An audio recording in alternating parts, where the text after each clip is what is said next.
Hello guys, JL here. In this video, I'm gonna show you how to delete your Netflix search history on your iPhone. So to do this, it's pretty simple. So you're not gonna be able to do it in your native Netflix app in your iPhone. All I want you to do is go to your Chrome browser or your Safari browser right here and search up your own Netflix and sign in to your own account and then go to your account settings. From account settings, I want you to do is go back to your playback settings as you can see right here. Oh, not playback. Actually, it's supposed to be go to your own profile and then here you'll have to go and do and check your viewing activity.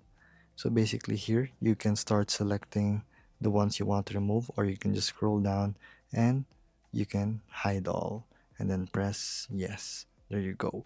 It's just that simple. So if this video was helpful, please hit the like button and don't forget to subscribe.